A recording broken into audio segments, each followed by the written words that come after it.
Hi, welcome back guys, this is your friend, WTFW with another fiction. What if Deku All Might's Heroes at Island Expo? Now before starting, please give this video a like and subscribe to the channel if you want more videos like this. Now let's get into the fanfic. This set will be a bit of an odd one, but I wanted to do the movie tie-ins with my own ox. At the same time though, I didn't want to put it in my main story. Justice across space and time. So here we are. I'm going to be changing around a few factors, and maybe giving a different focus with my ox. But you'll just have to see. Now then, let the movie begin. Izuku Pav. I can't believe I get this chance. To go to the floating city of Island and meet some of the greatest minds of the support industry. I really can't thank All Might enough for this chance. As I'm looking out the window, All Might says to me, "I didn't realize you'd be this excited. I'm glad I invited you." I look back to my mentor with a smile. He is in his medium might form and snacking on some peanuts on the plane. I look down sheepishly and ask him, "Are you sure it is all right? I'm coming along with you?" The greatest hero's smile widens, and he tells me not to worry about it. The invitation was clear, and I'm welcome to bring anyone I want as my guest. And before you say that it is usually family, don't forget we are connected by things far thicker than blood, young man. At hearing that, a smile of my own grows, thinking back on him training me to be able to handle one for all, as well as learning from my other teacher about both of our latent true meta potential. I ask him about inviting Jotaro and Saphantite, but he just says that he could only invite one person. And that person was you, no doubt. I had planned on that from the beginning, he tells me as the pilot announces that we will be landing soon. All Might then looks around before saying, "I really do owe those two so much. Without their help, I wouldn't be able to maintain my muscle form for very long. But even with the fights with the Namu, and even you and Jotaro, I can still last about 4 hours before I start to feel any kind of strain. I guess it's time for me to change as well," I say with a smile, before heading to the lavatory to change. I get out my green hero suit and get ready for the events to come. I think back on all that has happened to me. From being announced quirkless, to meeting All Might, Jotaro and Saphantite. Or should I say John and Sahara. With the later training me initially to handle the power of Ofa, and the later two training me more and helping me unlock something beyond the limitations of a quirk. Then applying and training at UA High School, with all three of my teachers at my side. Growing past challenge after challenge, even giving hope to those who feel hopeless. As well as unlocking a greater secret to Ofa that no other previous holder could. And tying together with my true meta skills. All on my path to becoming the greatest hero in the world. No Pav. After the plane landed, All Might and Izuku were going through the airport, with All Might asking Izuku about some various trivia about Island. Unfortunately, even with some trying to ease off his eccentricities, Izuku still starts on a mutter storm. "That's a few too many details, young Midoriya," All Might says about with a laugh. After they have passed through security, the system announces the pre-opening of the Expo. An event that showcases the development of the projects our team has been working on. After they have left the airport, Izuku is amazed at the sight of the island in front of him. The multitude of pavilions showing devices of all kinds. People with quirks using their abilities relatively freely. Unlike back in Japan, people can use their quirks freely here for demonstrations. You should give them a look later, All Might says while trying to look up the details for the hotel. But then he gets swarmed by his fans. Izuku as well has to deal with people recognizing him from the US Sports Festival, and him being announced as a quirkless hero with insane power. Once they finally get away, All Might's face is covered in lipstick, as is Izuku's. "I didn't expect to get held up as long as we did. I'm afraid we're going to be late," All Might says while wiping his face. Izuku then looks to him before asking what he meant. "I wanted to drop in on an old friend of mine. I haven't seen him in quite some time. Do you want to come along?" The large hero says to his protege. After thinking about it for a second, Izuku is happy to agree to go along. All Might then mentions that he hasn't told his friend about Ofa, or that he passed the power on. You haven't told him about Ofa? What about your true meta power? Izuku asks with a skeptical look. All Might gestures to be quiet before saying, the former is only because danger tends to follow the power of Ofa. As for the later, I plan to talk to him about it later. Izuku then thinks about the burden that has been passed to him, and the need to face off with the ultimate evil eventually. But while he is thinking about that, he sees an unusual sight.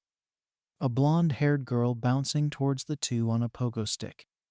But All Might chuckles a bit, and the girl just calls out, there you are, uncle, finally. As she gets close, she jumps toward All Might and wraps him in a big hug. Welcome, Uncle Might, the girl says while All Might is laughing. It's so good to see you, Melissa, All Might says before thanking her for the invitation. The two have a quick conversation about the last time they had seen each other before All Might sets the girl down. Izuku, on the other hand, is just confused by the whole situation. All Might then asks where Dave is hiding, before Melissa says, oh, he's in his lab. He had a breakthrough on some research he's been focusing on for years. But he's also working on trying to understand the newly activated true meta phenomena as well. It is so amazing that quirkless people have this potential locked away. Also, he has no idea you are here. This is a surprise to celebrate his work. The two start on a new conversation that makes Izuku feel more alienated in the conversation. All Might then realizes that he left Izuku out and introduces him and Melissa. It's nice to meet you. I'm Melissa Shield, said girl says before offering her hand to shake. Well, that makes more sense. I'm a first year in the UA Hero course. Midoriya Izuku, the green-haired boy says after taking his glove off to shake Melissa's hand. Wait, the hero course? And did you say Midoriya? As in one of the quirkless hero students that went to the finals of the tournament. At hearing this, Izuku is surprised she knew about him. Melissa then starts looking over his costume and picking apart the design. Had this been an Izuku before meeting Jotaro and Saphentite, he would have been freaking out a lot at a pretty girl looking him and his costume all over. Now, though, he is a bit calmer, but still confused as to why she is so close and looking him over. Before she can get too distracted, All Might coughs to get her attention. Oh, right, I got distracted. If we hurry, we can surprise Papa in his lab. This way, Uncle Might, Melissa says as she shrinks down her pogo stick into a small device. The two heroes follow her to visit All Might's old friend. Back toward the airport, though, a man calls in to a contact. We infiltrated the expo with no problem. When do the goods arrive? His contact then tells him to wait till 3 p.m. You'll find them at gate 66. There will also be some interesting other additions to your group. We found a few who would be very interested in wreaking some havoc of their own. Then we'll be waiting. At the Central Island Tower, David Shield is looking at an old picture of All Might on his phone. His assistant, Sam, then comes in to tell him he finished moving the equipment. When they leave a testing room, Sam mentions that he should take time to have lunch with Melissa. She's busy at the Eye Academy. I thought they were on break for Eye Expo, Sam says with skepticism on his face. David just smiles before saying, they are, but she's doing independent research. You know me. I am my father's daughter. For better and for worse, Melissa says with a smile. Both men are surprised to see her there, but still greet her warmly. She then thanks Sam for taking care of her father, before said man asks what she is doing there. Oh, you'll see. Since you finished one of the stages of your research, I invited someone here to celebrate with us. When questioned about who it is, the girl turns back toward the door. Yes, I am here, shaking with emotion for our heartfelt reunion. All Might announces while standing by the door. At seeing him, both Dave and Sam are shocked at seeing the number one hero. The big hero then comes up and gives Dave a big hug before saying he came all the way to see him. With Melissa in behind the man saying, well, Papa, are you totally surprised? With a still shell-shocked face at seeing his old friend, Dave just tells both he is surprised to see him.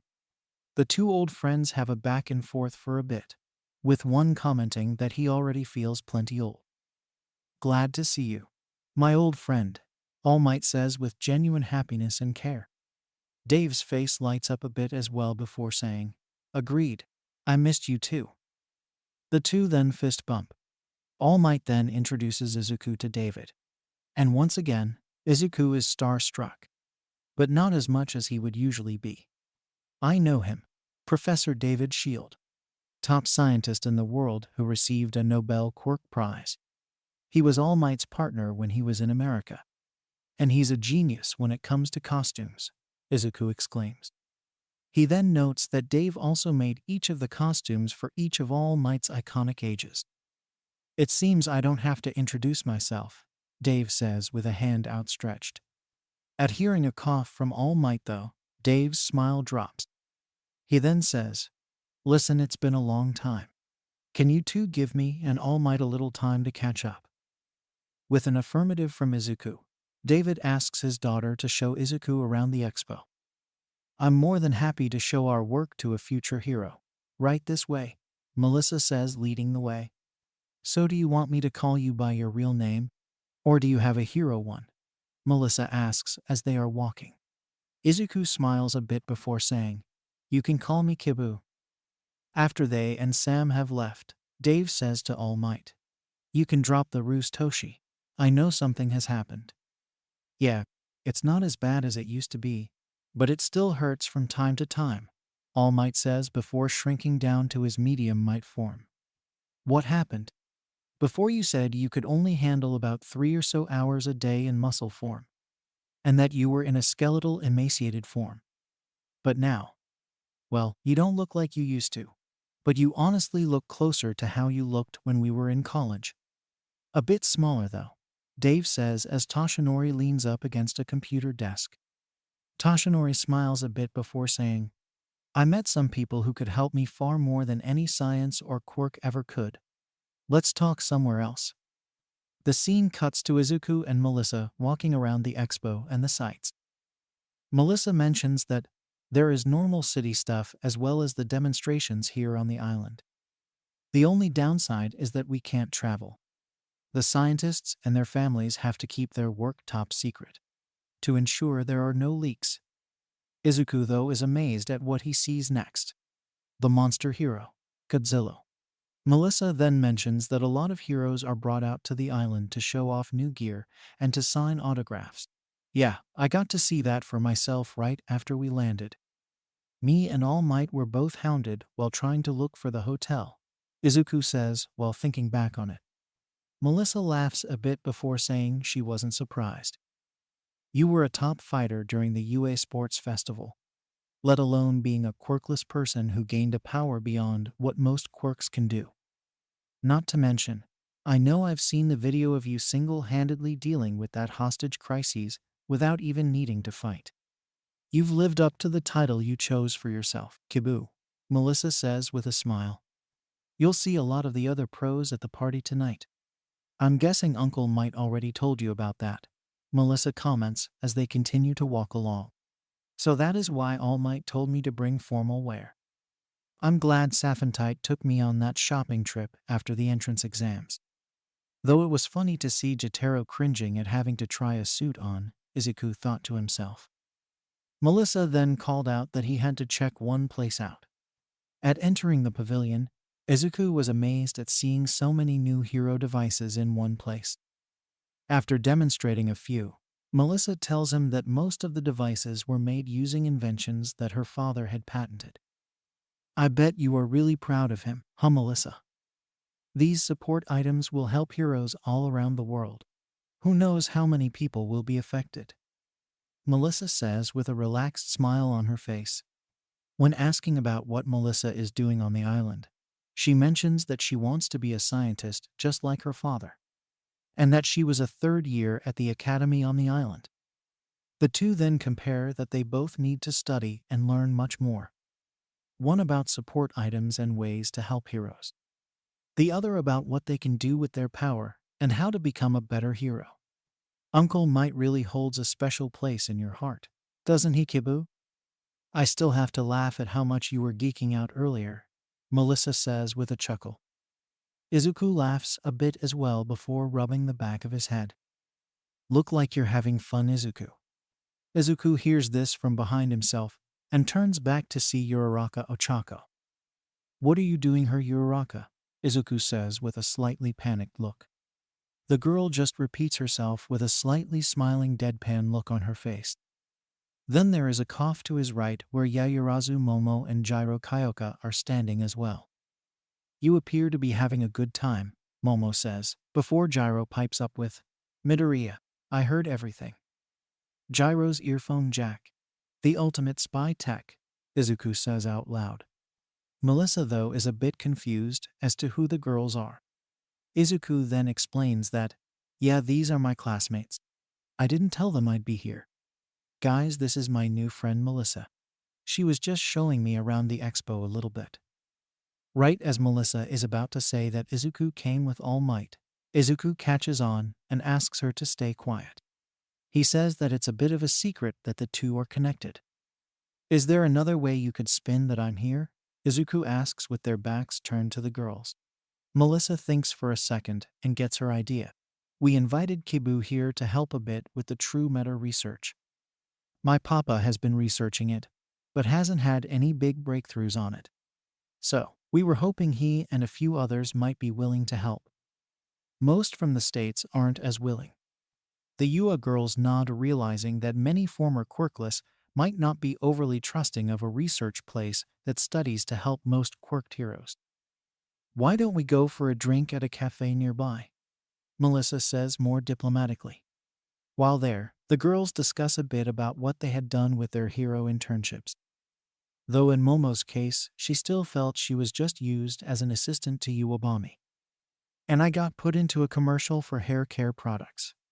Off to the side, Izuku is just breathing a sigh of relief that they aren't questioning anything anymore. Thanks for waiting, the waiter says to Izuku, who then looks up before saying, I know that voice, Kaminari. The blonde teen is in a waiter's uniform alongside Mainta. When Jiro questions them about it, Kaminari says, they needed extra wait staff, and since it meant a free trip to the island, we applied to work. Mainta then says, we get to explore the island on our breaks, and we get to earn some money. Plus, there's a chance for passionate. Oh my god, I think I'm in love. The last statement said after seeing Melissa, and the two pervs grab Izuku and ask how he knows her. And when they try to show off to the older girl, Ida Tenure runs out of nowhere to scold them. When Ochako questions him about it, the engine-legged teen says, I come from a long line of heroes. It's to be expected that we received an invitation to the expo. Sadly, my family was busy, so only I could attend. Momo then comments that she is in much the same position. My father is a shareholder in many of the expo's sponsor companies. It's so fun to get to go to the preview. Jiro then comments that they and the other girls had to gamble for the extra +1 positions. Melissa then offers to show the girls the sights, with Mainta and Kaminari sprinting over to ask if she could take them with her. They then hear a crash and see a massive glacier appear at a rocky arena. An announcer comes on saying, an unprecedented score of 14 seconds. As Izuku and the rest arrive, they see Todoroki finishing up freezing the area and stopping the robot villains. When they see it is him, each of them comment on why he is there. My father received an invitation but couldn't come, so I came as his representative. But I'm not the only one, the bi-color-haired boy says before gesturing to two others in wait. The first is the blue-skinned genie girl herself, Safentite Anwar. And next to her was the dark-haired sunglasses-wearing Brickhouse of Class 1A, Jotaro Svoboda. The former has her usual get-up of a red tube top with harem pants and tabi-style shoes. For Jotaro, he doesn't have the trench coat he usually wears with his costume. He just has his camo pants and combat boots on his feet. And on his chest is his usual ionized shirt uniform, with the black body and the white scales and red outline in the middle of his chest. We're planning to go next. But why don't you try the challenge as well, Izuku? Saphantite says with a big smile on her face. Jotaro, meanwhile, just has a smirk as if to say, "Let's see what you can do." Izuku smiles as well and asks to compete. The announcer girl nods while the battlefield is being cleared and Izuku steps up first.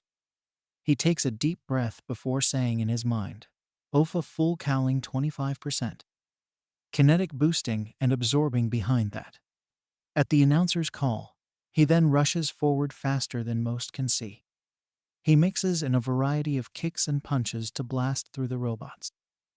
An incredible run. He's in first place at 8 seconds. The crowd cheers, with some noting that he was the number 2 at the sports festival. Jotaro nods before saying to Izuku, "Not bad. You handled your power efficiently, and I could tell you were absorbing some energy as you were moving." Melissa, though, thinks that Izuku seems just like All Might as he is fighting. As Saphantite steps up, his legs turn into her usual tail, and she charges some magic in her hands. She flies off and rushes forward, quickly blasting 2 robots. She flies through again, blasting robot after robot in her way. When she reaches the top, she destroys the last villain with a magic-infused kick to the head. And she clears the challenge in 23 seconds. I couldn't quite get into the same space for doing this challenge. It's hard to take it seriously when the opponents are just dumb robots, Saphantite says as she flies back to the group. Ochako then brings up why the 2 of them were there. Before Jotaro goes down for his attempt, he says, "I got the offer to come here since I placed first in the sports festival. I wasn't overly interested, but Safi wore me down to come here."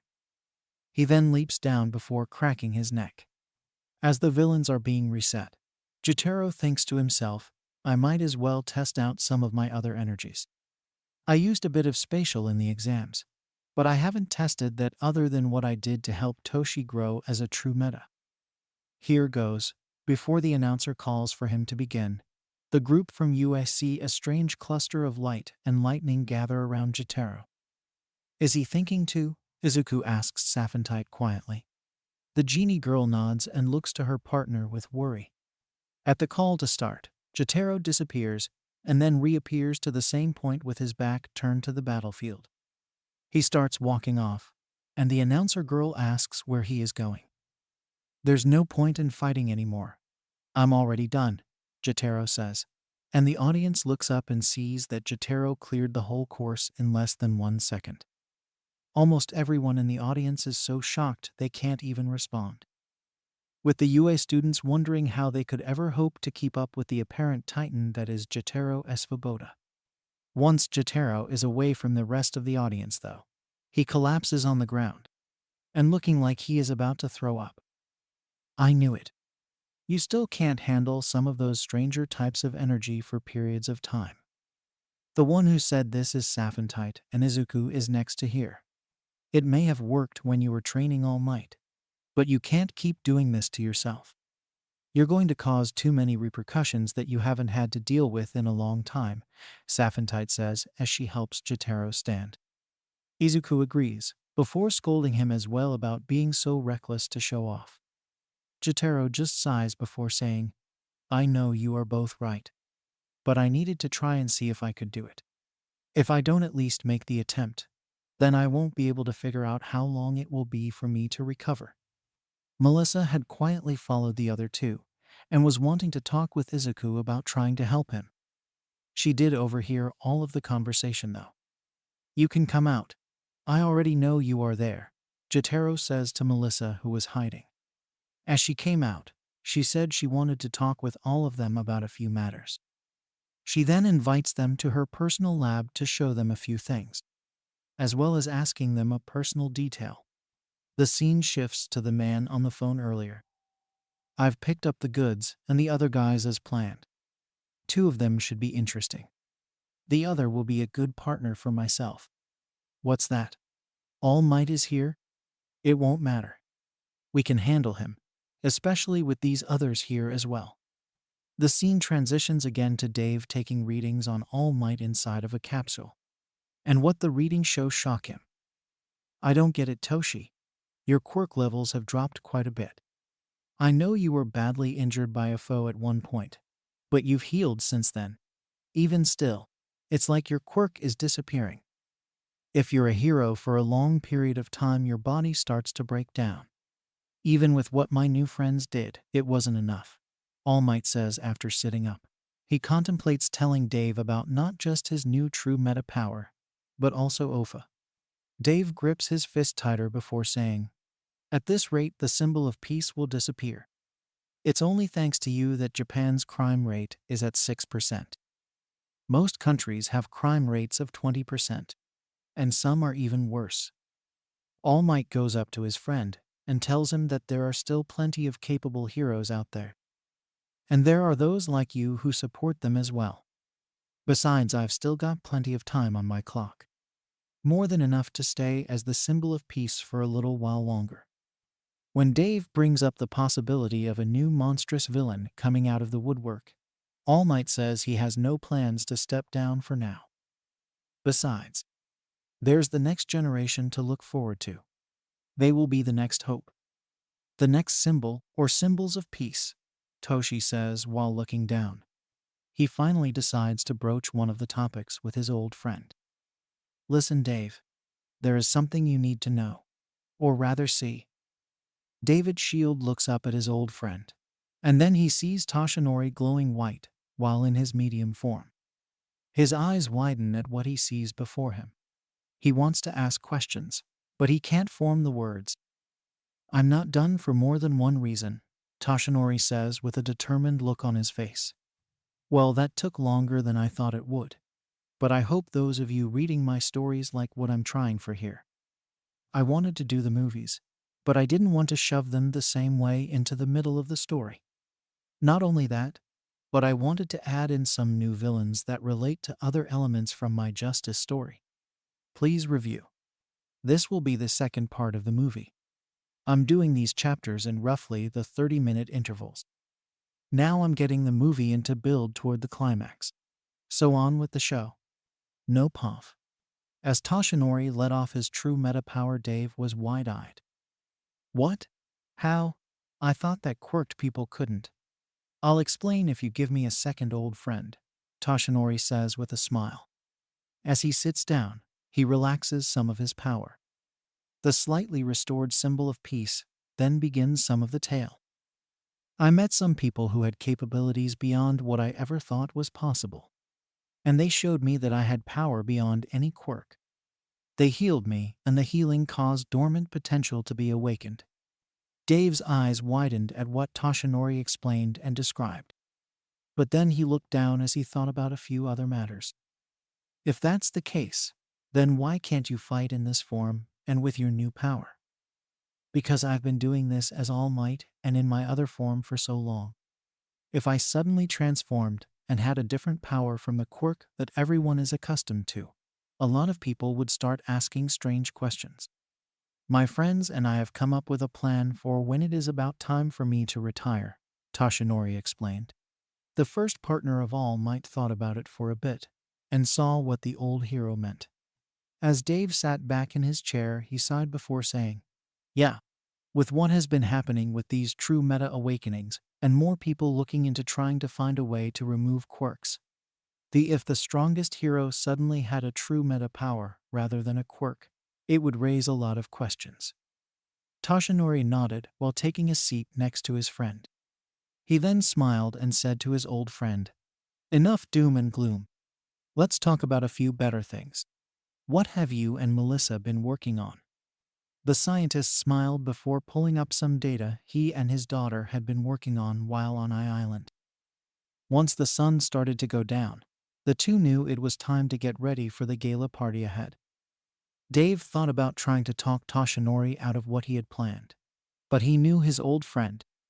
He won't quit when he feels he has to save someone or do something like that. It's just who he is. After All Might left, Dave took out his phone and looked at some old photos of the two, and thinking back on their time as partners. In the security room, a number of guards are tied up or unconscious. "We found 10 security guards in the room. We have them restrained though. The teleporter really helped." Don't know what the ropes he used are made of, but they are seriously impressive. The big guy knocked a few of them out just by looking at them. Anyway, the plan is a go. A thug in a cross mask said at the main security terminal. The boss instructed the thug to keep the guards restrained, while most of the thugs had a similar mask and tactical gear too stood out. The first was a smaller man whose arms were bare, and one transformed back and forth between a black wispy matter and normal peach skin tone. He had a half-shaved head of blue hair and angry look in his red eyes, one of which had a massive scar along it. His own suit had not armor to it, but it had a few tactical pockets. The second was a large Hispanic-looking man wearing a somewhat similar tactical getup to the quirked villains, but he also wore a mask reminiscent of a luchador. On each of his hands were special gloves that not only protected his hands, but let him channel something special. "All right, now the fun can begin," the boss of the villains said with a smile on his face, putting his metal mask on with a woman beside him and more thugs behind the pair. The woman in this case had shining blue hair and piercing gold eyes. While the boss wore a trench coat, she wore a costume of blue and white. A few of the thugs around her shivered, but stood at attention when the boss said, "Get ready to move." At the Eye Academy, Melissa was showing Izuku, Jotaro, and Saphentite around. "This is my own personal laboratory. Sorry it's such a mess," Melissa said as they walked into the lab. While Izuku was slightly geeking out, Jotaro and Saphentite were confused on how what they saw could be messy. "This is nothing compared to old Koskainen's lab." True, but I doubt he ever really stopped to think about cleaning. While the two were carrying on their own conversation, Izuku was complimenting Melissa's accomplishments. "Gotta study hard if I want to be a hero," she said while walking into one of her storage closets. Izuku perked up at this before asking if she meant like a pro hero. "No, I gave up on that dream a long time ago. I mean, after all, I'm quirkless," Melissa said nonchalantly. Izuku was surprised by the statement, but neither Jotaro nor Saphentite were surprised. The former could sense that she wasn't missing any neurons, while the later could tell she was holding something back. Izuku started to apologize, while thinking back on what he went through after being diagnosed. "I remember what that was like. To be told you don't have something that comes so natural to everyone else. Though now, I can at least say it is for the better that I didn't have one," Izuku says while looking down. Melissa still has a small smile on her face as she comes forward. "I was in shock for a while, but then I had another goal that was close to my heart. To be like my father. He didn't have a quirk that let him be a hero, but he still supports other heroes with the power of science. He still fights for peace, but indirectly." While Izuku says that is what she wants to do as well, Jotaro has a few different thoughts. "I think I can guess one reason you asked us here. But I do have to ask, why do you think you can't use your own devices and gadgets to fight villains yourself?" he asks while facing the two. Saphentite is off to the side looking at the pictures of Melissa and her father as she was growing up. She has a slightly sad smile on her face, but looks back to Jotaro as he is asking his question. Melissa looks down slightly ashamed before saying, "It's just kind of how things are here. Without a power, most can't be a hero. For now, though, I hope to help in ways just like my father, like this." She presents a box to Izuku with a device inside. Jotaro felt the urge to make a joke of some sort, but Saphentite elbowed him to stop. Melissa explained that the bracelet she gave to Izuku was inspired and built after watching All Might in combat. "Try pressing the button here on the back," the young inventor says to Izuku. After doing so, the strange metal of the bracelet expands and wraps around Izuku's arm. "This is what I call the full gauntlet. I remembered in the sports festival final, and how Jotaro here had to supercharge you, so you could use your full power without worrying about recoil. And I knew you were limiting yourself during the villain trial. With this, though, you should be able to handle your maximum power." This amazes the three hero students. While Jotaro and Saphentite have different experiences, the fact that someone could build a device that could handle that much force was still impressive. But this also brings Jotaro back to his main thoughts about why the inventor girl had given up on being a hero. She looks down before asking if Jotaro, do you have a way to tell if someone has a true meta power? Like, is there some kind of sign? No, there isn't, Jotaro says quickly. While it shocks Melissa at how quickly Jotaro shot down her question, when he explains that true meta abilities are unpredictable at best, and there is no determining factor to tell if someone has the potential. That said, I can do something to at least see if the potential will activate, Jotaro says with a small grimace on his face. Melissa's face lights up at this, and she asks what it is, while Izuku gets a call from Ida. He was calling to say that he was late for the meetup for the party. Sorry, Ida. I'm actually helping with some true meta research right now. We might be a little late. I see. I suppose you and Jotaro would be the only ones of us who can aid with that. Still, hurry along and meet up with us when you are done. After finishing his call, Izuku looks back, and then blushes brightly. Though Melissa is blushing as well given she has her sweater off and has unbuttoned a bit on her shirt. Sorry about this. I'm going to run a few energy waves through you. Nothing major or lethal. But I also need to make skin-to-skin contact to get a better view of what could be happening inside, Jotaro says while popping his knuckles. Melissa had laid down on the table to give Jotaro an easier scan, but he stopped. When I said unbutton, I meant the ones at your stomach. Not, well, you know. Melissa blushed again and slightly pulled up her shirt a bit. Jotaro took a deep breath before placing his hand on her head and stomach. He then gently ran a few of the energy waves he could use through Melissa's body. After about a minute or so, he stopped. Jotaro then shook his head and said to Melissa, as far as I can tell, you don't have true meta potential. Within a quirkless population, honestly, there's only about maybe half that could have the potential. Melissa looked slightly despondent, but she also remembered her original shift to being a scientist like her fater. You could still be a frontline hero. If that gauntlet is anything to go on, you could make some impressive armor. In fact, Saphantite says with a smile growing on her face. She then pushes Izuku and Jotaro out of the room before saying the two needed some special girl talk. Go get Izuku ready for the gala tonight. And don't give me that look. I know you dislike formal wear, but you look good in it, and it's for a special occasion. The two boys look between each other and realize she has a point. Jotaro then teleports the two to their hotels to get changed. After about 10 minutes, the two are almost ready to go. But they keep struggling with their ties. That is when Melissa and Saphantite poof in as well. You can do that? I need to know my destination, but yes, I can, Saphantite says. She then smiles while looking at the boys struggling to get ready. She walks up to Jotaro and says to him, you're still kind of clumsy with your hands at times. Here. She then ties his tie and smooths out his suit jacket, before giving him a look that makes the other two in the room blush. Melissa then helps Izuku with his own tie. But then she realizes that she hadn't changed yet. Saphantite smiles before snapping her fingers and changing the both of them. Now we're all ready to go. And with that, the four quirkless head out to meet up with the others. Though one of them has an interesting surprise under her clothes.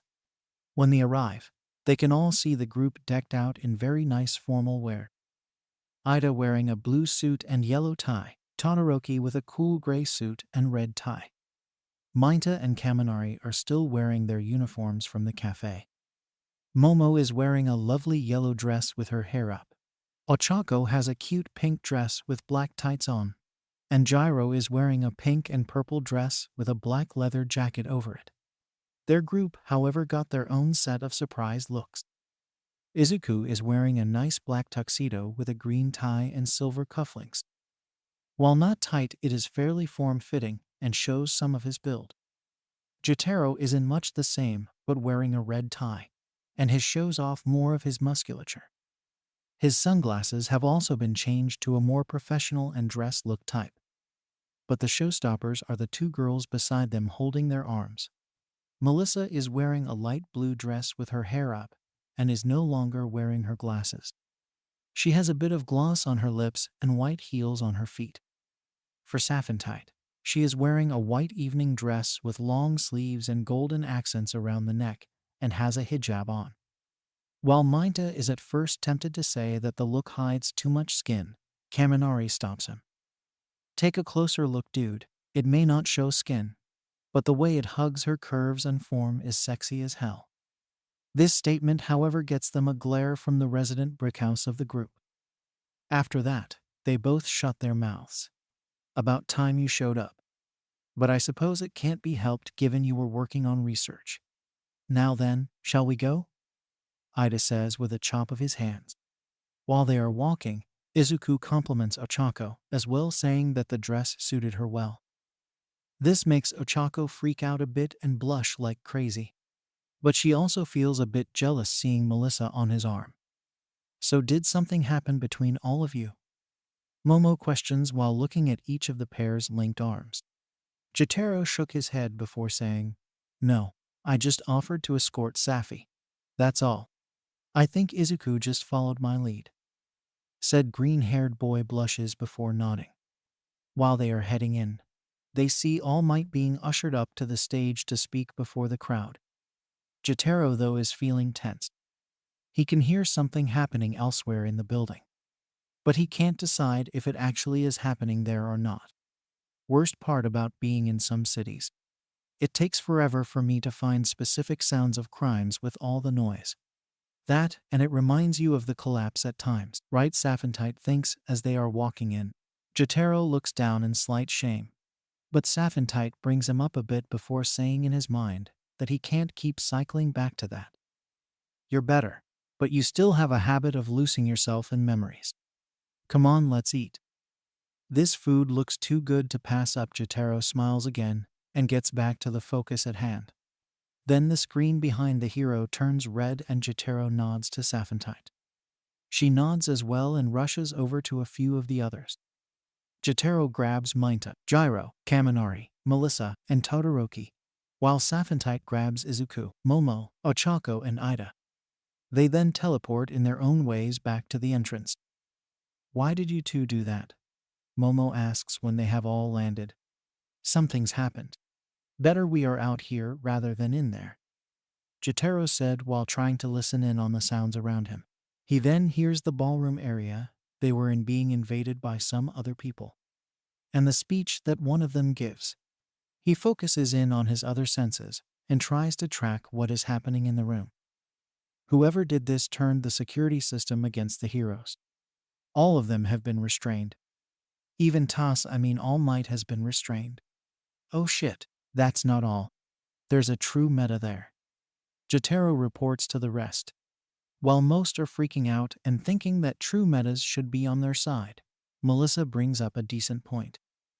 Don't forget most of them had been quirkless before.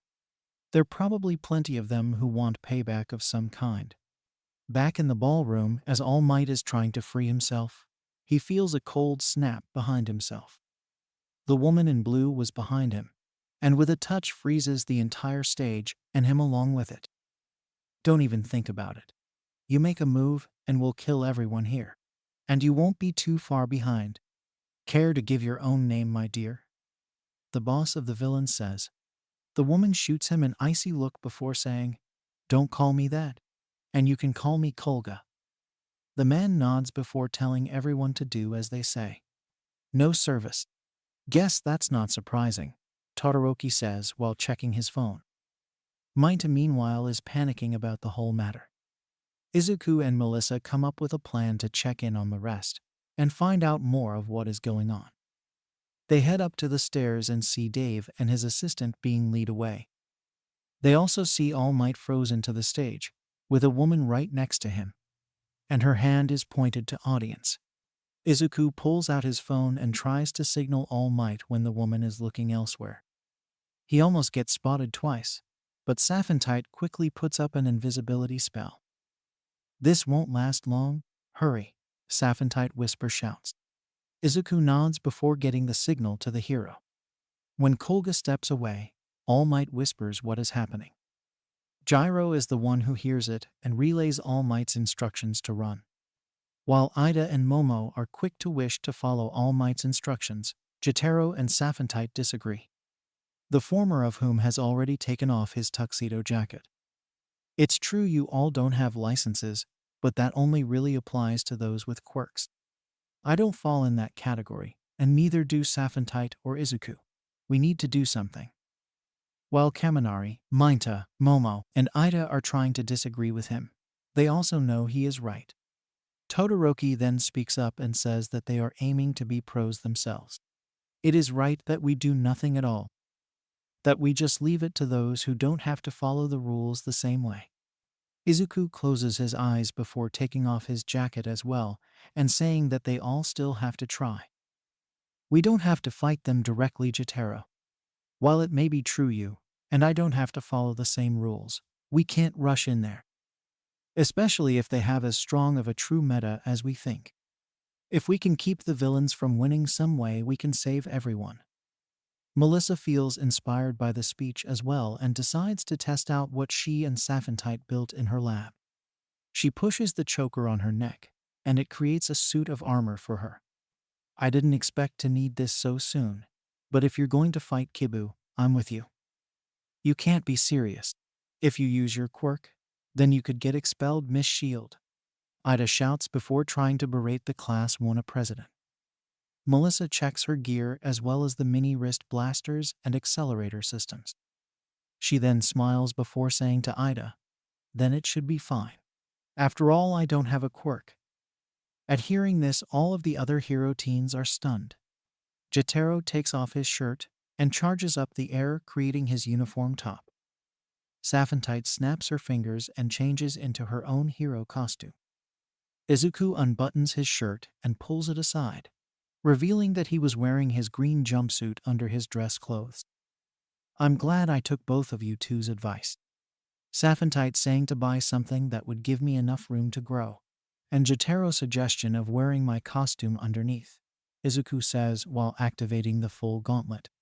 While they are all preparing, Melissa explains where the security system is located and how to restart the system. While the others aren't sure, Todoroki points out that if they follow Melissa's plan, they could avoid fighting and get the heroes free.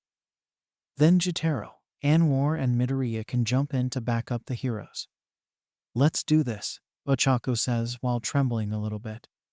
With her statement and saying she didn't want to be helpless and wants to help people, the rest steal their courage and get ready to move out. Izuku runs back and signals to All Might that they will be trying to save everyone. I should be furious at him and the rest for disobeying me. Oh, who am I kidding? If he didn't jump in now, then he wouldn't be my successor. Between him, John, Sahara, and the rest, I know they'll carry the day. All Might thinks to himself. The teens start running up the flights of stairs one after the other to reach the top. Melissa is keeping pace with the hero teens thanks to her armor, but they still have a long way to go. When the stairs are blocked, most of their first thoughts is to break through. That would alert the security system. "Hey, why don't we just go through this door?" Mainta asks as he reaches up and pulls the handle. In the security room, the alarm for the 80th floor goes off, alerting the villains to the hero students' presence. While running, the barriers start to close all around them. Todoroki and Ida manage to stop one and open up a way to a separate location for the team to cross through. "Me and Izuku could just break through everything," Jotaro says after Ida kicked through the door. "Aside from wanting to avoid a fight, we should save you too, as well as Saphentite, for when we really need you," Ida says with a determined look in his eye. Not that Jotaro can actually see it. When they are moving through the plant floor, they notice that the elevator is moving upwards. They all hide in some bushes before the villains arrive. When the villains come out, two of them are wearing similar gear to the other villains. The other two, though, are Fusa Gigant, the luchador masked villain, and Blackout, the dark energy villain. "Shit, two of those guys are true metas," Jotaro says quietly. The others freak out a bit and hope the group will just walk by. As they are passing, though, Gigant speaks up. "Ninos, I suggest you come out. I know you are in the bushes over there. Blackout then sinks into the ground and disappears. One of the other villains berates the two, saying they don't call the shots.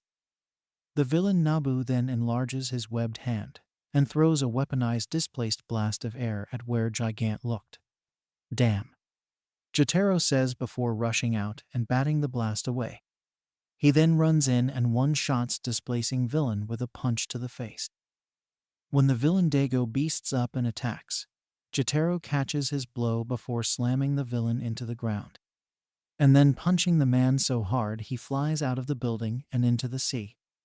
But he then gets struck from behind by the shadow villain. The attack didn't pierce his barrier, but it still knocked him forward, and into Fusa Gigant, who first punches Jotaro in the face, and then blasts him back to the other side of the plant. Todoroki then unleashes a blast of ice to freeze and distract the two true meta-villains.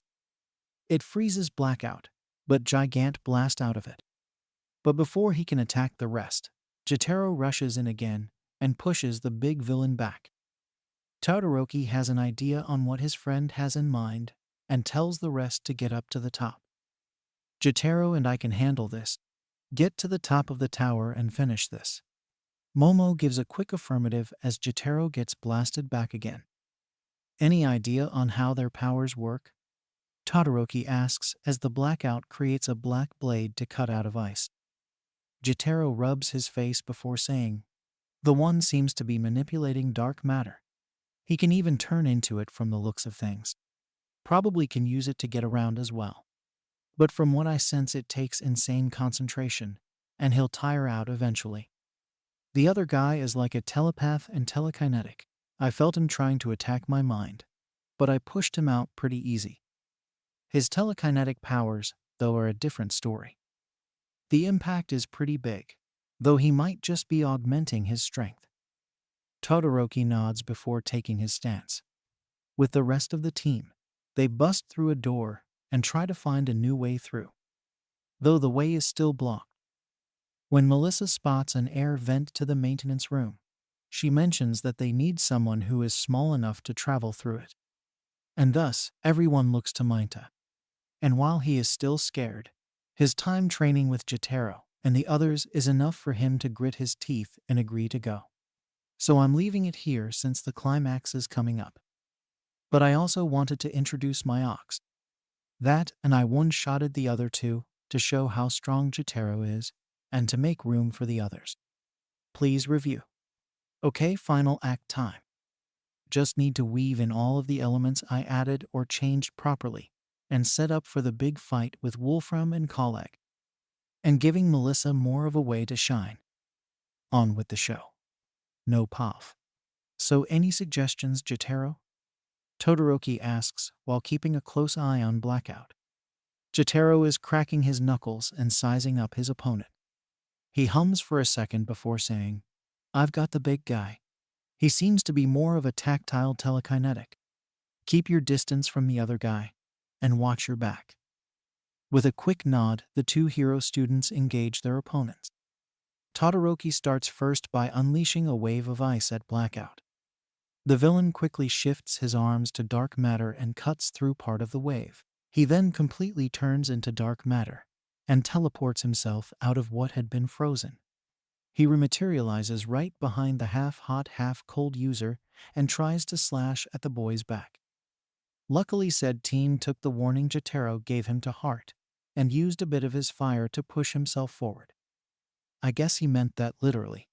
Teleporters are rare as is, let alone ones that have a direct offense to work with alongside their power. Guess that is what makes true metas a problem. They don't fit into one category like most quirks. Todoroki thinks to himself before mixing up his attacks. He fires off a few ice waves before sliding around to get better positioning. Jotaro and Gigant had taken their fight to a higher level in the plant, so Todoroki didn't have to worry about catching his friend as much, or worry that the telekinetic fighter could break apart his ice and use it as a weapon. At one point, Blackout sank into the ground after an ice attack. Todoroki, feeling cautious, decided to light up his fireside and make sure to have no darkness near him. Not a bad thought. But my power isn't like a quirk related to a shadow or darkness of any kind. Meaning that little light show won't help you in this case. Todoroki hears this from all around him. All of a sudden, he feels a pain in his legs.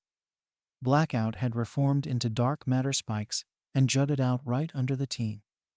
The spikes pierced his right leg and cut along the side of his left leg. The villain started to come out of the ground, but Todoroki blasted down with his fire before releasing a bit more ice. The bi-color-haired teen's eyes narrowed as he looked at his opponent.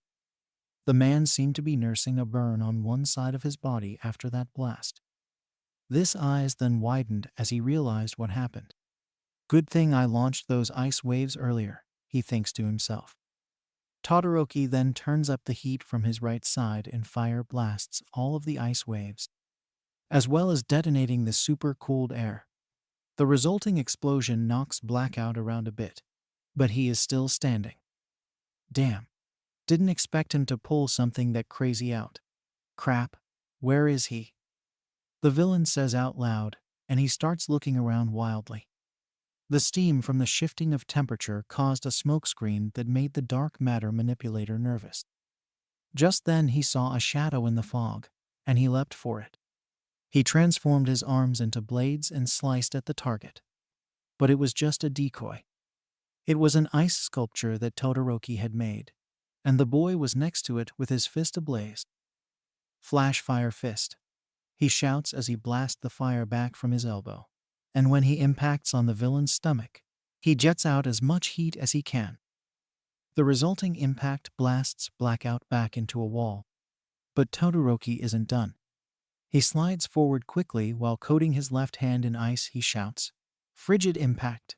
He brings his left across the villain's face and knocks the man out. Just after the two had decided their opponents, Jotaro rushed Fusa Gigant and threw the man up to a higher level of the plant. Now Shoto won't have to worry about catching me off guard. He can go all out, Jotaro thinks to himself before getting blasted back from what felt like a long-range strike. The top fighter of UA shakes of the hit before he puts together what happened. So that's it.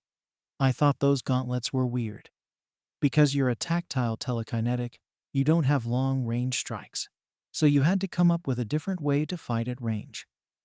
Those were probably for some quirk-based telekinetic, and you stole them to boost your power. Gigant laughs before saying, "Stole? No, HanBaron. I was given these weapons, and I'll use them to cave in your skull." The luchador then rushes at Jotaro with a strong right hook towards his face. Jotaro deflects the hit, but gets knocked back by the back kick that the man spun into.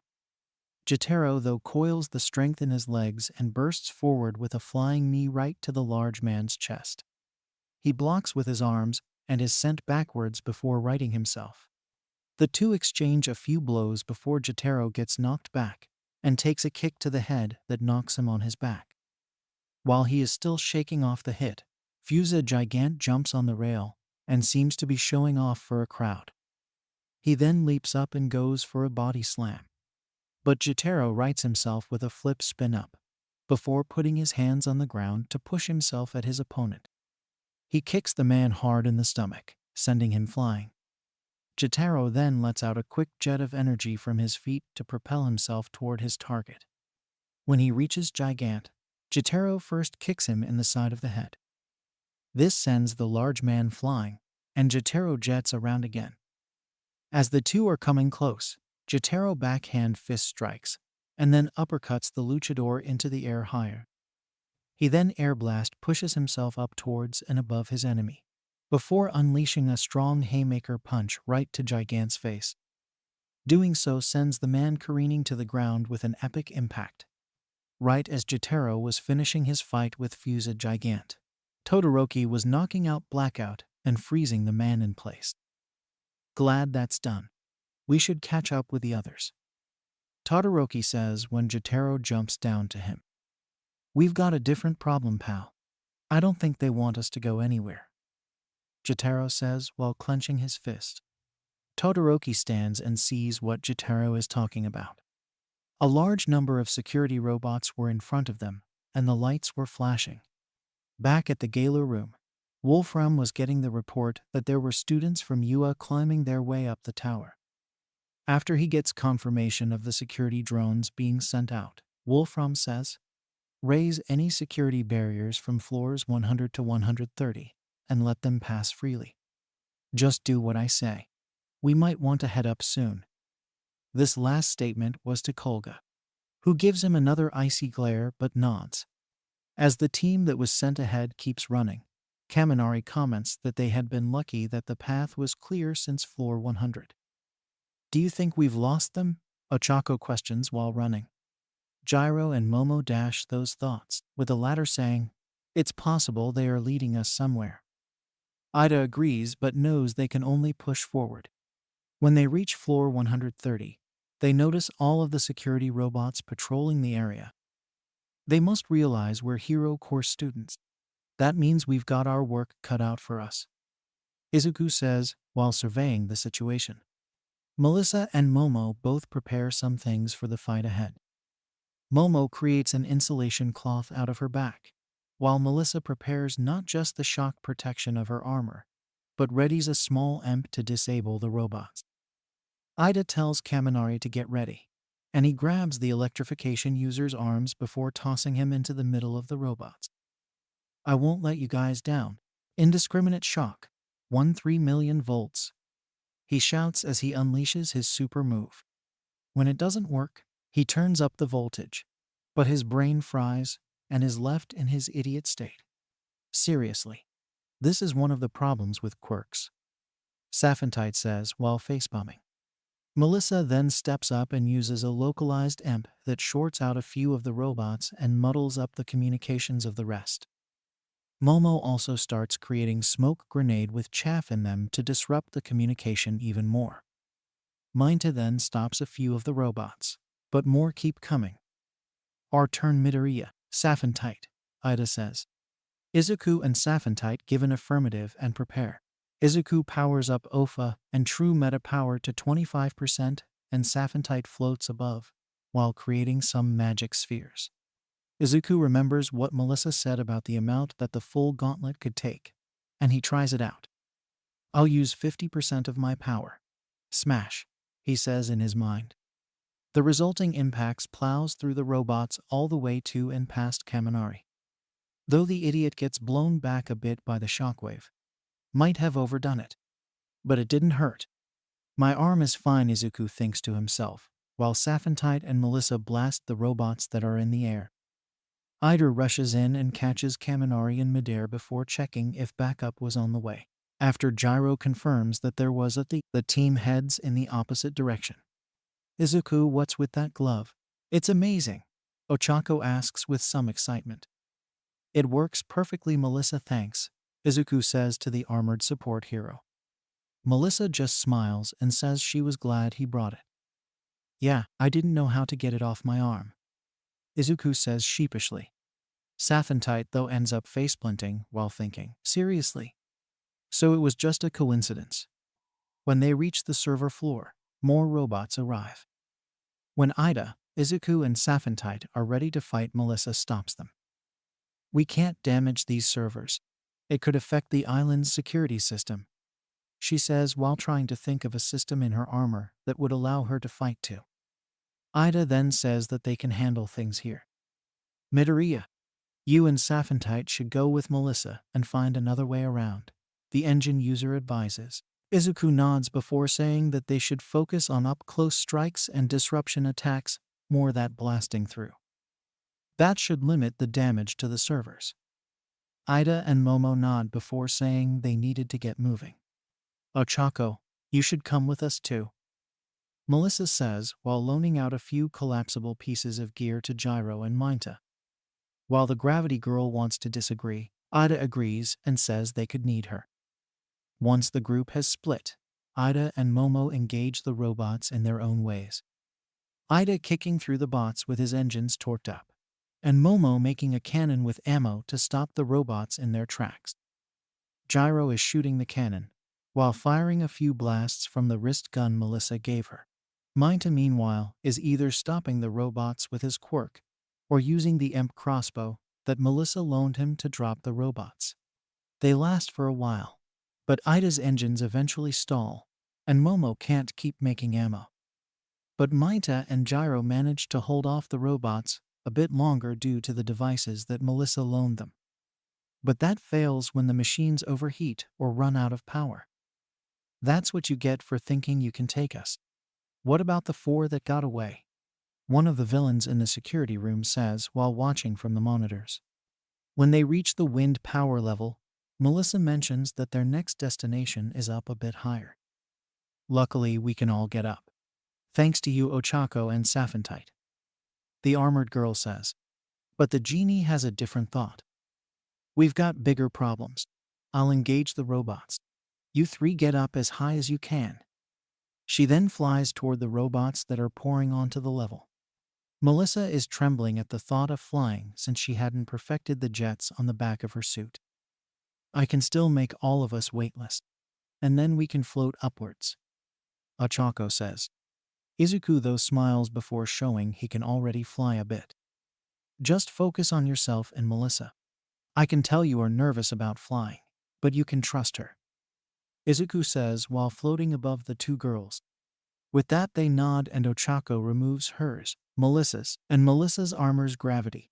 They start floating upward, while Saphantite is engaging the robots one after another. Izuku decides to give her a hand and blasts out a few Delaware Air Force smashes to knock away some of the robots. But eventually a few of the robots does get the capture wires around Saphantite. She escapes a few of them, but one set seems to be made of something different. What the? Oh, come on. They used some cheaper materials when making this one. She shouts as she can't use her magic on the wires. Eventually the rest of the robots capture her. Right as they do though, Jotaro and Todoroki come out and smash through the robots. Sorry, we're late. We had to deal with a few more of these things, Jotaro says while punching through more of the robots. Once freed, Saphantite joins in on blasting the robots, while Izuku, Melissa, and Ochako make it to the level they needed. Once inside, Ochako releases her quirk, and then asks what was up with the floating that Izuku could do. It's a new part of my power. No time to explain. With that they keep running. Wolfram is getting annoyed by the problems that keep arising, so he and Kolga head up to the top. While ordering Swordkill to engage, just need to wait a little longer. If I had better control of my meta power, I could get out and defeat these fools no problem. But that will have to wait till later. All Might thinks to himself. Right as the students are reaching the top, Swordkill emerges and attacks them. Ochako is about to attack, but another villain keeps her occupied. Izuku blocks one hit, and Melissa engages the man next. She catches Blade arms and electrocutes the man. While he is reeling a bit, Melissa breaks one of his arms with a strike from her left forearm. She then transforms the right into a cannon and blasts the villain through a wall, knocking him out. Right as she does, Ochako disarms and knocks out the villain that attacked her as well. The 3 continue their way up, blasting through or knocking out the various villains along the way. When they reach the top, they sneak around for a while before they notice someone in a vault. It's Papa. Why is he here? Melissa asks. But Ochako note that the villains could have brought him up for some reason. When they get inside to help him, they notice that Dave and his assistant Sam are getting a device back. All my research, and they just took my device away from me. But now it's mine, Dave says while gripping his fists. When Sam mentions that they had called in the villains, Melissa is distraught. Upon calling for him, the 2 men turn and see the 3 students in the doorway of the vault. Dave is surprised to see the armor that Melissa is wearing, let alone the fact it looks to have battle damage. What does he mean that it's like you planned it? Don't tell me that. You're the one behind this. This was all you, just to steal something. It can't be true, Melissa says while walking toward her father. Dave just looks down in a bit of shame before admitting that it was true. Sam then says, the professor was only trying to get back what was stolen. The device in this briefcase can amplify someone's quirk. When asked if that was really possible, Sam explains that it can do it with no damage to the body or brain.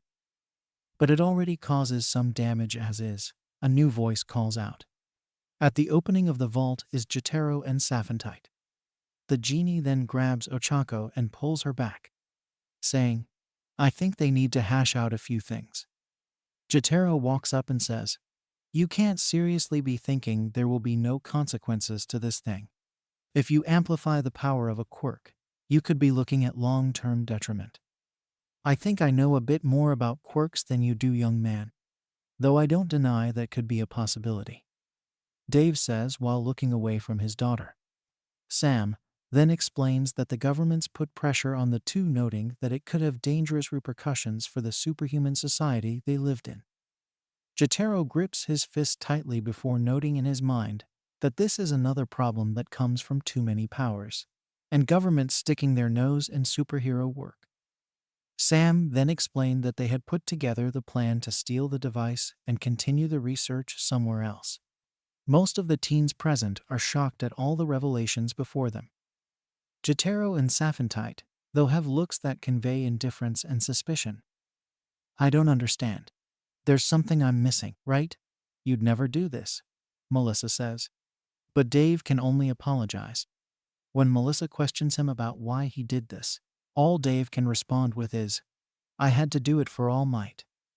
This gets everyone's eyes to widen, even Jotaro's. When Dave explains that All Might's quirk is disappearing, Jotaro and Saphantite share a look. If he uses this device, he'll be his old self again, and not whatever he is going to turn into. Dave says before explaining that he wanted to help All Might get his strength and light back again.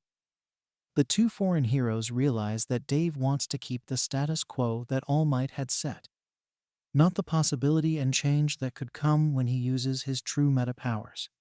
Izuku starts to doubt himself as the professor explains more. But Jotaro taps his arm and tells the boy in his mind, "This isn't on you. Or anyone really. Everyone wishes to keep things as they are, and are wary and afraid of changes.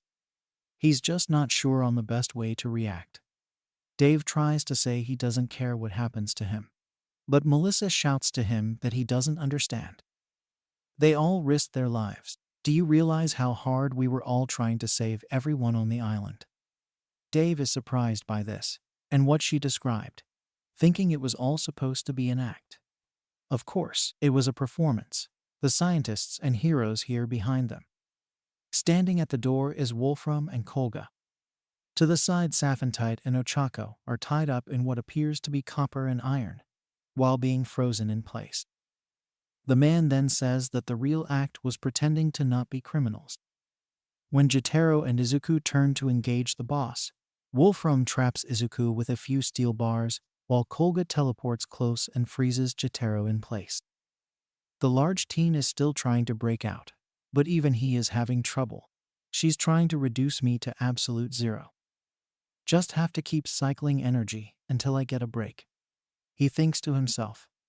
Wolfram then goes up to the scientists, while Melissa is trying to free Izuku. It is after this that Sam takes the power amplifier to Wolfram. Dave is shocked and asks, "You were going to hand it over to them all along?" "You're the one who tricked me, Professor. I've been your assistant for all these years, and you let them take our work. We could have had fame and fortune, but no, I deserve more. I need to be rewarded. Otherwise, my entire career was a waste of time," Sam says with tears in his eyes. Dave looks down at the ground with anger at the betrayal laid before him. Then Wolfram points his gun at Sam and shoots him in the shoulder. When saying that it wasn't part of the plan, Wolfram responds with, "It was always part of mine," and fires again. But he doesn't hit Sam. Instead, Dave took the bullet for him. Jotaro can sense this and ups the energy running through his body to try and break out of the ice. At seeing her father get shot, Melissa rushes at Wolfram and knocks the man back before firing a blast from her arm blasters. But then her armor freezes up. The villain who had been hacking the security had gotten into her armor and stopped the girl. "You might want to look into boosting your systems more, girly," the cybernetic villain says, while Wolfram picks himself up. Gotta admit that was a good hit. But this is done. Not sure why you are trying to be a hero now, Professor. It won't make what you did here today go away. Now we'll be taking you, and you'll be making more of these. Wolfram says while knocking out Dave. Izuku and Jotaro keep trying to break out of what has them trapped. But the former is more worried about Melissa in front of him, and the latter can't get enough energy running through himself to charge up. Right as Wolfram is about to shoot Melissa through the open faceplate of her armor, Izuku breaks free, shouting, "Don't you hurt her!" He then rushes at Wolfram. The villain then raises up a metal wall to stop the boy. Izuku takes the time to fire a series of Delaware smashes at Jotaro. The kinetic impact not only cracks the ice more but gives Jotaro more of a charge to push back against the freezing attack. With a mighty shout, Jotaro finally breaks free and quickly kicks Kolga across her face. The woman turns into icy vapor before hitting the wall and regroups with Wolfram. Jotaro then takes the chance and runs over to help Melissa eject from her armor, before breaking through the wall Wolfram put up. The metal manipulator puts up more walls while Kolga tries to attack from multiple angles. Izuku gives Melissa a look that tells her that they will handle the villains. She has to save everyone else. With a nod, Melissa heads for the security room and gets control of the security system. With that, the villains make their exit, while the heroes are freed and can fight back against the villains in the gala room. Jotaro and Izuku shake off the effects from another set of attacks from the villains. Izuku is breathing heavily and Jotaro isn't much better. Go after them, Izuku. I'll free Ochako and Safi. I'll catch up when I'm done. Go, Jotaro says while walking over to the girls. Izuku nods before heading out of the vault. Melissa gets a hold of All Might and tells him that Dave had been taken captive. All Might says he's on his way there, but he decides it may be time to use something else. He hangs up on Melissa and shrinks down to medium might state. He then lets his meta power flow, and super speed dashes up the side of the building. I still need to be All Might for a bit longer, but I can use this to get me closer, he thinks to himself. On the roof, the villains are loading into a helicopter when Izuku arrives. He's hurting, but he hasn't quit yet. Give the professor back right now, he shouts as he charges up his power. He rushes toward the villain, dodging the metal pillars he keeps sending his way. When Wolfram threatens the professor with his gun, Izuku stops for a second. Right when Wolfram is bragging and about to attack again, Izuku holds up his hand. This confuses the metal manipulator, until he sees that Izuku tightens his fist and holds it sideways. The boy then lets out 4 Delaware smashes, which knock the villain around and disarms him. But Kolga is on the boy now. She freezes him in place before Izuku tries to break out. Wolfram takes the time to get the helicopter flying and away from Izuku, but the boy surprises both of them when he starts flying up toward the getaway vehicle. He gets to the front of the machine and starts pushing it downwards. But then Kolga gets above him again and blasts the boy down. Right as both Jotaro and Melissa arrive, Izuku is falling toward the building. Jotaro jumps up and catches Izuku, while breaking off the ice on his body. Kolga attacks again with Jotaro knocking away the blasts. Right when Izuku thinks that they will get away, a light shoots up the side of the building. Don't lose that smile, young Midoriya, a voice calls out. Above the helicopter, All Might is up in the air, announcing that he is here, and he will take back his friend. The hero then blasts downward through the helicopter and saves Dave. Right when Dave is apologizing for what happened, another pillar of metal shoots out and slams into All Might. Some of the wires then wrap around the professor and pull him back towards Wolfram, with Kolga beside him and creating an ice wall behind the two. Oh, come on. What is it going to take with these two? Jotaro shouts while glaring at the villains. Wolfram emerges and is wearing the power amplifier, noting that All Might didn't have the same impressive power he once had. All Might coughs a bit before trying to go in with a Texas smash, but the barrier that Wolfram puts up stops him. This shocks everyone. And then the number one is knocked back by the metal before being frozen in place. But Jotaro puts a stop to Koga's plan and knocks her away again. Don't go rushing in alone, Toshi. You need us to finish this, Jotaro says after All Might breaks out of the ice. Wolfram then pulls more and more metal up to surround himself and fight with. He laughs before saying, I can set the price however high I want if I use it to kill the number one hero. All Might and Jotaro start dodging as many attacks as they can so they can get close to Wolfram. While Melissa is just in shock at what is happening, Saphentite appears behind her. I think we can help the boys by taking a bit of stress off their shoulders. She then makes the armor Melissa had built appear around her before looking up at Koga. She was attacking alongside Wolfram and could put out hits and quantities of ice that he needed the amplifier for. With a nod, Melissa steels herself and powers up the jets on her armor. Her and Saphentite then rush in and knock Koga to the side. Melissa then blasts the woman with first a shot from her gauntlets, then grabbing her to tackle the woman away and throw her. Saphentite follows behind and fires a few varied elements at the woman. They fight across two rooftops to keep the frigid woman busy. Saphentite thought originally that the woman would be weak to fire, but instead she seemed to not be affected at all. I think she's converting the heat energy into ice, so we can't fight her that way, Melissa shouts. Saphentite nods before asking for Melissa to buy her some time. The armored girl nods before rocketing forward. Saphentite claps her hands and starts to create a magic circle under herself. While she is doing that, Melissa has changed up some of the gear she is working with. She quickly converted one of her blasters to fire cold blasts, and another to use a bit of her coolant to freeze the air as well. This won't stop me, Koga shouts as she tries to teleport close to absorb some of the heat from Melissa's armor. But the woman gets surprised by a different function of the armor, a shock field. Koga can't convert the electricity, so she backs away while Melissa shoots her with a cold blast. The aspiring hero gets in close again and attacks with a few punches to knock the woman around, before firing a few more frigid shots of her own. This place is the middle of the ocean.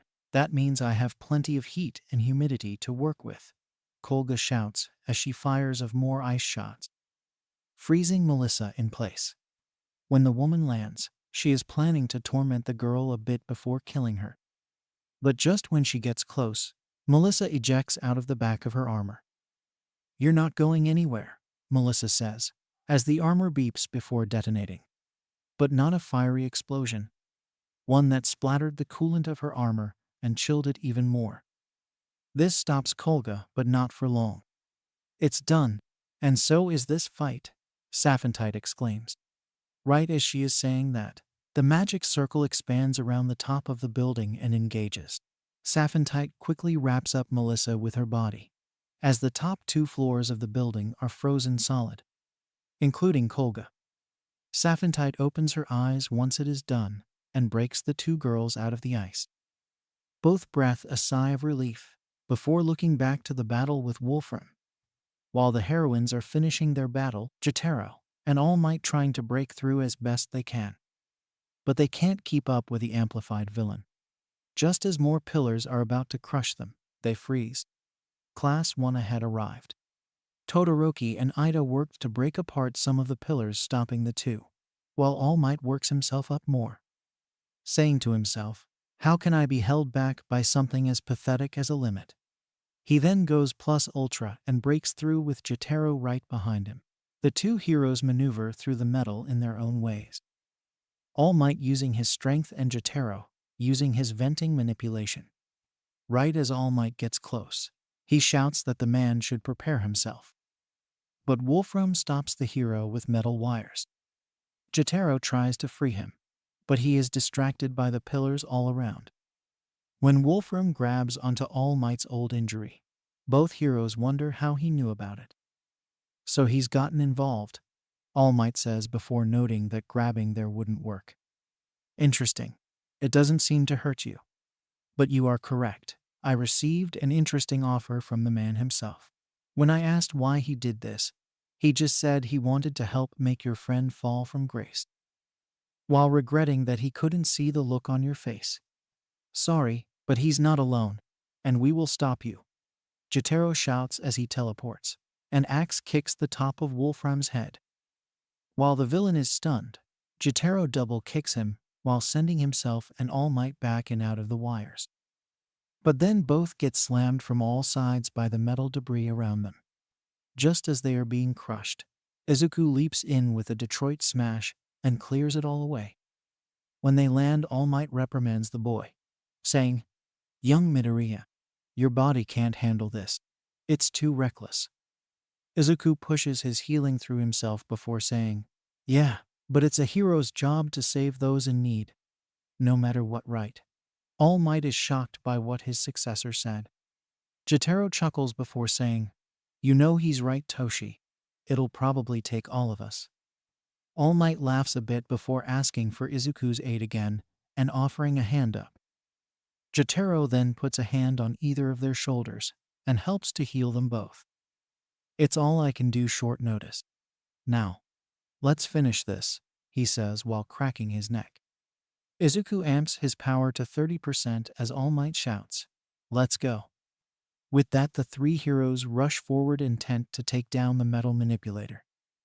The villain had shaken off the hits that Jotaro had unleashed on him and was firing off as much metal as he could to slow them down.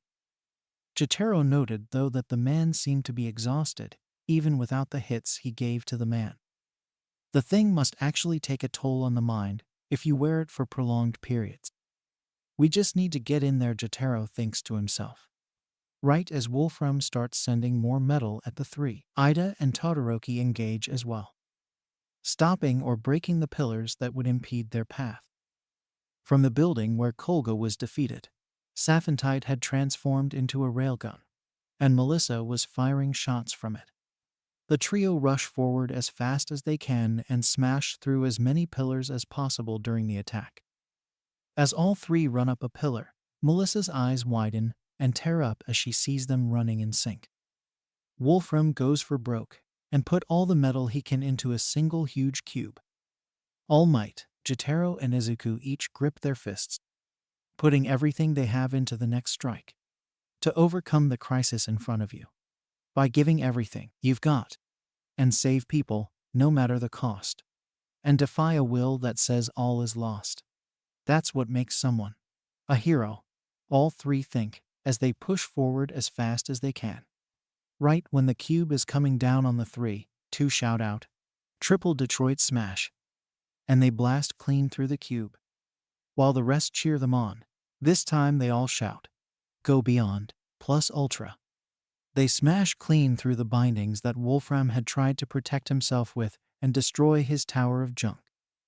When Dave opens his eyes, he sees Izuku being just like All Might, and realizing that this was what Toshinori had meant by entrusting the future. While everyone was celebrating the victory, Jotaro quickly went to get in close and destroy not just the amplifier, but to quietly destroy the quirks of the villain. "Don't you think that's a bit extreme?" Saphantite said as they were coming down.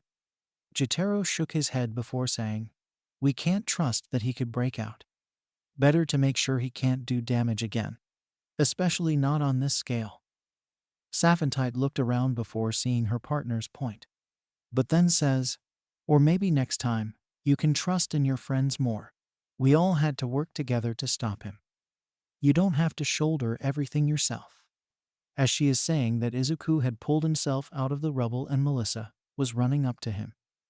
Jotaro could sense it and smiled before picking himself up. He stumbles a bit and Saphantite catches him, and then brings him into a hug. "Please stop scaring me like that," she says to him in his mind. Jotaro's eyes widen before saying back with his own thoughts, "Sorry, Sahara. Guess I'm still reckless at my core." Dave wakes up when Toshinori in a half-Might form calls out to him. "I came to save you, my friend," All Might says, and all Dave can say is, "Thank you." Then the successor of one and the child of the other call out to them. All Might tells his old friend he should thank the two of them. Melissa thanks Izuku, saying they saved the island. It was thanks to you I got this far. Thanks to your full gauntlet, I could save everyone. Thank you for all your help, Izuku says with a smile on his face, until he noticed that he broke the device. Their classmates called out to make sure they were all okay, and they responded that they were fine. Saphentite and Jotaro joined the two, with the former helping up the ladder. Jotaro gave Izuku a smile and thumbs up at what they had accomplished before looking out to the sea and the sunrise coming over it. Toshinori helped treat Dave in his medium might form and told his friend he got the story from Melissa. It's all true.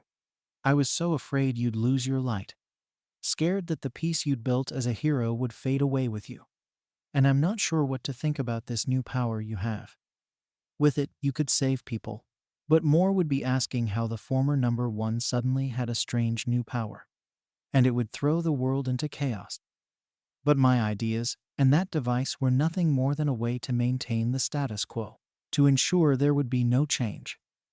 But the future was standing there in front of me the whole time. I just couldn't see it, the inventor says as he looks up at Izuku and Melissa, alongside Jotaro and Saphentite. Melissa wants to succeed me, and Izuku is your successor, isn't he? And they've got good partners and friends in Jotaro and Saphentite. Dave says while nursing his injury. All Might admits that Izuku has a long road ahead, and the other two have their own issues to work through. But in them, I see the greatest potential for heroes. I can see it too, Toshi. Hope. Dave says while looking up to the four with a smile. As the sun rises on a new day, the four heroes at the top of the tower look out on what they protected and what they did, with smiles on their faces. So now I've got a new record for story length, let alone page length with this one. 16 pages of writing and 6,500 words. Ah well, this is done at least, and then I can get back to justice across space and time. Hopefully you all liked this little take on the movie and the changes I made. With this done, it'll be time for the training camp in the main story. So please review.